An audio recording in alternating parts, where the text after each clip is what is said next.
बंदर की दोस्ती। घना जंगल और उसमें एक तालाब जहाँ हर कोई जानवर अपनी प्यास बुझाने जाते थे। इसलिए कुछ बड़े जानवर शिकार के लिए भी वहीं छुपे बैठे रहते थे। ऐसे ही एक बार एक सूअर पानी पीने के लिए तालाब के पास आता है। वहां पर पहले से ही एक लकड़बग्गा छुपा हुआ था कि तभी वहां एक आवाज आती है। अरे सुअर, जल्दी से भागो, लकड़बग्गा धात दिए बैठा है तुम्हारे लिए, भागो जल्दी से। बंदर की यह बात सुनकर सूअर वहां से भाग जाता है। तालाब के पास वाले पेड़ पर चिंकी नाम की एक बंदरिया रहती है। अगर उसे कोई खतरा दिखाई देता तो हमेशा वो जानवरों को आगाह कर देती थी। हाथ से शिकार जाने पर लकड़बग्गे को बंदर का बहुत गुस्सा आता है और गुस्से से वो चिंकी से कहता है, तू हमेशा मेरे शिकार को भगा देती है। एक बार अगर तू मेरे हाथ आई ना, तब बताऊंगा तुम्हें। हाँ हाँ, जाओ जाओ, किसी और को अपनी ये अकड़ दिखाओ, जाओ यहाँ से। लकड़बग्गा वहां से चला जाता है। उधर सूअर की जान बच जाती है। दूसरे दिन सूअर चिंकी का शुक्रिया अदा करने उसके पास जाता है और कहता है, अरे चिंकी, कल तुम नहीं होते तो वो लकड़बग्गा तो मुझे मार ही डालता था। तुम्हारा बहुत बहुत शुक्रिया चिंकी। अरे इसमें शुक्रिया की क्या बात है, मैं तो हर किसी की मदद करते रहती हूँ। चिंकी, क्या तुम मेरे दोस्त बनोगी? वैसे इस जंगल में मेरी कोई दोस्त नहीं है। हाँ हाँ, क्यों नहीं, मुझे नए नए दोस्त बनाना बहुत पसंद है, पर तुम जरा सावधानी रखा करो। एक बार अगर लकड़बग्गे को कोई जानवर पसंद आता है तो वो उसे खाए बगैर नहीं छोड़ता। अब तुम्हारे जैसे दोस्त होते हुए मेरा कोई कुछ नहीं कर सकता। सूअर और चिंकी में दोस्ती हो जाती है। चिंकी को 2 बच्चे थे। सूअर रोज चिंकी के पास जाता और उसके साथ ही खेलता था और समय समय पर चिंकी के बच्चों का भी ध्यान रखा करता था। एक बार सूअर चिंकी के बच्चों के साथ खेल रहा था। खेलते खेलते सूअर थक जाता है और पेड़ के नीचे ही सोने लगता है। चिंकी के बच्चे भी पेड़ पर ना जाते हुए सूअर के साथ ही सो जाते हैं। तब चिंकी सूअर से कहती है, अरे सुअर, यहाँ सोना अच्छा नहीं है, जंगली जानवर हमेशा आते जाते रहते हैं यहाँ से, और आज तो मेरे बच्चे भी तुम्हारे साथ नीचे ही सो गए हैं। अरे घबराओ मत मेरी दोस्त, हमें कुछ नहीं होगा। सूअर चिंकी की बात नहीं सुनता और वो पेड़ के नीचे आराम करने लगता है। पर बंदर ऊपर पेड़ से ही पहरेदारी करने लगती है कि तभी उसे लकड़बग्गा आते हुए दिखाई देता है। अरे बाप रे, लकड़बग्गा तो यही आ रहा है। अरे ओ सुअर, उठ जाओ, मेरे प्यारे बच्चों, तुम भी उठो। वो तीनों गहरी नींद में थे, जिस वजह से सूअर सोते ही रहता है। अरे अब तो यह लकड़बग्गा मुझसे बदला लेने के लिए मेरे बच्चों का शिकार करेगा। कैसे भी करके उसे रोकना होगा, कोई तो प्लान बनाना होगा। चिंकी सोचने लगती है। तभी उसके दिमाग में एक प्लान आता है और वो जोर जोर से चिल्लाने लगती है, अरे सुअर उठो, बहुत सारे शिकारी आ रहे हैं, शिकारी, उनके हाथ में बंदूकें भी है। चिंकी की आवाज से उसके बच्चे उठकर पेड़ पर चले जाते हैं, पर अभी भी सूअर वही सोया हुआ रहता है। चिंकी को सूअर की चिंता होने लगती है। तब लकड़बग्गा सोचता है, अरे ये तो चिंकी का कोई प्लान होगा अपने दोस्त की जान बचाने का। आज तो इसके झांसे में नहीं आऊंगा मैं। लकड़बग्गा आते ही रहता है कि तभी चिंकी अपने मुंह से गोली के फायरिंग की आवाज निकालती है। गोली की आवाज सुनकर लकड़बग्गा डर जाता है और उसे लगता है कि सच में शिकारी आ रहे हैं। फिर लकड़बग्गा भी वहां से भाग जाता है। सूअर भी फायरिंग की आवाज सुनते ही नींद से जाग जाता है। अरे गोली की आवाज, क्या कोई शिकारी आए हैं क्या? अरे मेरे दोस्त, ऐसे घोड़े बेचकर सोना अच्छी बात नहीं है। आज तुम्हारे वजह से मेरे भी बच्चे खतरे में आए थे। वो लकड़बग्गा फिर से आया था, वो तो मेरे वजह से बच गए तुम। शुक्रिया मेरे दोस्त, आज फिर से तुमने मेरी जान बचाई।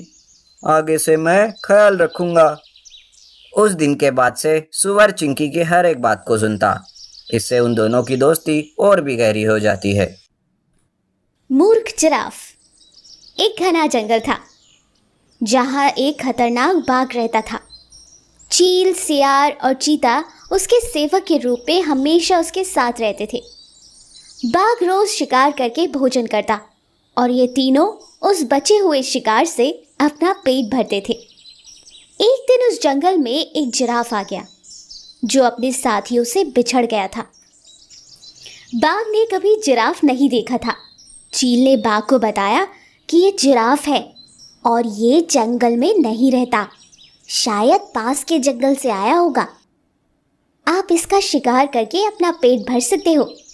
चीता और सियार को भी चील की बात अच्छी लगी।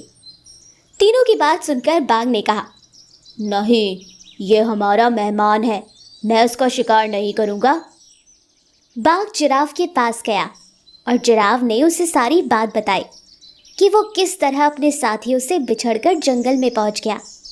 मैं बहुत परेशान हूँ महाराज, मेरी मदद कीजिए। मैं अपने साथियों से बिछड़कर इस अनजान जंगल में पहुंच गया हूँ। सुबह से कुछ नहीं खाया है। बाघ को उस कमज़ोर जिराफ पर दया आई। तुम हमारे मेहमान हो, इस जंगल में ही रहोगे जब तक तुम्हारा जी करे।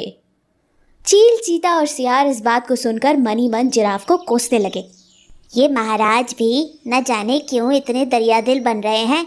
अगर आज ये इसको छोड़ते नहीं तो इस मोटे ताजे जिराफ का मांस खाने को मिलता। जिराफ ने बाघ की बात मान ली और जंगल में ही रहने लगा। जल्द ही जंगल की घास और हरी पत्तियां खाकर वो तंदुरुस्त हो गया। इस बीच एक दिन बाघ की जंगली हाथी से लड़ाई हो गई और बाघ बुरी तरह से घायल हो गया। वो कई दिनों तक शिकार नहीं कर पा रहा था। शिकार न करने की वजह से बाघ और उस पर निर्भर चील, चीता और सियार कमज़ोर होने लगे। जब कई दिनों तक उन्हें कहीं भी खाने के लिए कोई भोजन नहीं मिला तो सियार ने बाघ से कहा, महाराज, आप बहुत कमज़ोर हो गए हो और अगर आपने शिकार नहीं किया तो हालत और ज़्यादा ख़राब हो सकती है। इस पर बाघ ने कहा, मैं इतना कमज़ोर हो गया हूँ कि अब कहीं भी जाकर शिकार नहीं कर सकता। अगर तुम लोग कहीं जानवरों को लेकर आओ तो मैं उनका शिकार करके अपना पेट और तुम दोनों का पेट भी भर सकता हूँ। इतना सुन के सियार ने लपाक से कहा, अरे महाराज, अगर आप चाहें तो हम जिराफ को यहाँ लेकर आ सकते हैं। आप उसका शिकार कर लीजिए।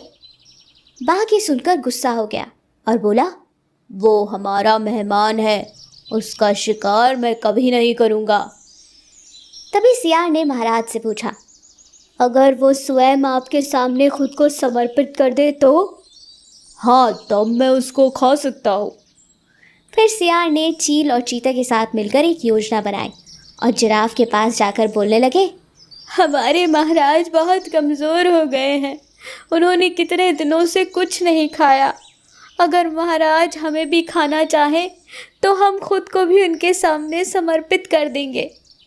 सियार की बात सुनकर चील, चीता और जिराफ भी बोलने लगे, मैं भी महाराज का भोजन बनने के लिए तैयार हूँ। चारों बाघ के पास गए और सबसे पहले चील ने कहा, महाराज, मुझे अपना भोजन बना लीजिए। सियार बोला, तुम बहुत छोटे हो, तुम भोजन क्या नाश्ता भी नहीं बन पाओगे। फिर चीता बोला, महाराज, आप मुझे खा लीजिए। तब सियार ने कहा, अगर तुम मर जाओगे तो बाघ का सेनापति कौन बनेगा। फिर सियार ने खुद को समर्पित किया। तब चील और चीता बोले, तुम्हारे बाद महाराज को सलाह कौन देगा, उनका सलाहकार कौन बनेगा।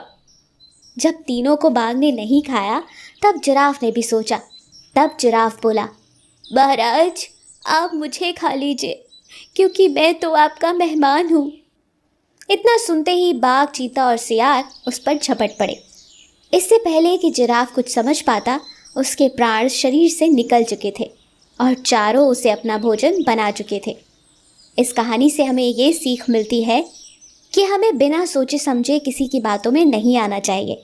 साथ ही चालाक और धूर्त लोगों की मीठी मीठी बातों का भी भरोसा नहीं करना चाहिए। हमारी ऐसी अमेजिंग कहानियाँ सुनने के लिए हमारे चैनल को लाइक और सब्सक्राइब करना ना भूलें। धन्यवाद।